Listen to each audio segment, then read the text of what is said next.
Question number 55 जिसमें मुझसे पूछा गया the polar form of -1 + i√3 is equal to क्या होगा। तो क्वेश्चन है -1 + i√3 z is equal to -1 + i√3 इसका पोलर फॉर्म क्या होगा ये मुझे पता करना है। ठीक है, पोलर फॉर्म पता करने के लिए ना पहले इसको कंपेयर करेंगे, कॉम्प्लेक्स नंबर को कंपेयर करेंगे। होता किस फॉर्म में है, कॉम्प्लेक्स नंबर फॉर्म में होता है z is equal to x + i y के फॉर्म में होता है। ठीक है, तो यहाँ से कंपेयर करेंगे तो x का वैल्यू मुझे मिल गया -1 और i का वैल्यू y का वैल्यू मिल गया √3। तो अब हम पता करते हैं r का वैल्यू क्या होगा, r यानी कि डिस्टेंस। ठीक है, तो डिस्टेंस जब भी बोलेंगे तो r इज इक्वल टू होता है x² + y² रूट अंडर होता है।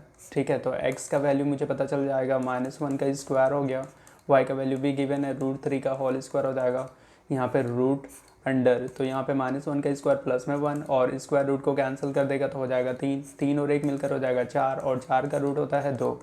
तो इससे मुझे ये पता चल गया कि r का वैल्यू मेरे पास क्या आया, 2 आया। अब पता ये करना है, जब r का वैल्यू पता चल जाता है तो cos थीटा का वैल्यू पता करते हैं। cos थीटा जब भी बोलेंगे ना तो cos थीटा बराबर r cos थीटा बराबर होता है x के बराबर, तो r का वैल्यू तो पता है 2 cos theta is equal to x यानी कि कौन है, -1। ठीक है, तो cos theta is equal to हो जाएगा -1/2। सेम इसी तरह से साइन थीटा भी निकाल सकते हैं। साइन थीटा जब भी बोलेंगे तो r साइन थीटा ये इक्वल होता है y के बराबर, तो r का वैल्यू तो 2 है, 2 sine theta is equal to y जब भी बोल रहे हो यानी कि √3 हो जाएगा, तो sine theta is equal to √3/2 हुआ। ठीक है, साइन थीटा कॉस थीटा दोनों का वैल्यू जब भी पता कर लेते हैं, फिर अब हम पता करते हैं अल्फ़ा किसके बराबर होता है। अल्फ़ा इज इक्वल टू होता है tan इनवर्स y/x का मॉड के बराबर होता है, तो अल्फ़ा इज इक्वल टू हो जाएगा tan इनवर्स y का वैल्यू है √3 डिवाइड में x का वैल्यू है -1, √3/-1, तो माइनस मॉड के अंदर में -1 है तो ये तो प्लस में चेंज हो जाएगा।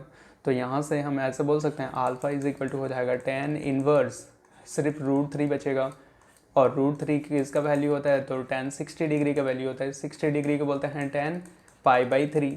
ठीक है, π/3, तो यहाँ पे tan इनवर्स tan को कैंसिल कर देगा तो अल्फ़ा इज इक्वल टू हो जाएगा π/3।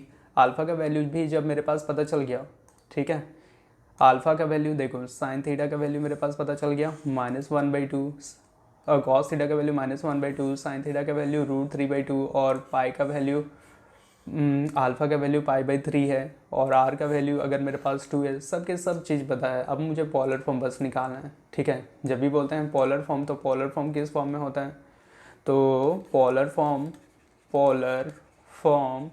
को बोलते हैं z इज इक्वल टू होता है r cos theta plus i sine theta के इक्वल होता है। तो यहाँ से हम ऐसे बोल सकते हैं z is equal to r का वैल्यू कितना है 2 cos थीटा का। अब एक चीज़ और मुझे ये पता करना था कि थीटा और अल्फ़ा का रिलेशन क्या होता है, पहले वो यहाँ पे पता कर लेते हैं। ठीक है, पहले ये देख लो कि -x का वैल्यू है माइनस, y का वैल्यू है प्लस, तो माइनस प्लस कौन सा क्वाड्रेंट में है, सेकंड क्वाड्रेंट में होता है। तो सेकंड क्वाड्रेंट में थीटा और अल्फ़ा के बीच में रिलेशन क्या होता है, तो alpha is equal to pi minus alpha के बराबर होता है, sorry theta is equal to pi minus alpha के बराबर होता है। तो theta is equal to pi, तो पाई रहेगा और अल्फ़ा का वैल्यू निकाले थे π/3। ठीक है, तो यानी कि कुछ नहीं मतलब 1 हो जाएगा। थीटा इज इक्वल टू हो जाएगा, देखो 1 और 3 का एलसीएम निकालेंगे तो 3 आ जाएगा, एक का पहाड़ में 3 बार में आता है, 3 को पाई से गुना कर देंगे तो 3 पाई माइनस में पाई हो जाएगा। तो थीटा इज इक्वल टू मिला 2 π/3, मतलब थीटा का वैल्यू मेरे पास 2 π/3 है, तो यहाँ पे पुट कर दो 2 cos 2 π/3 प्लस में i साइन 2 π/3। ठीक है, 2 cos 2 π/3 plus i sine 2 π/3, 2 cos 2 π/3 plus i sine 2 π/3, मतलब सी इसका करेक्ट आंसर हो जाएगा।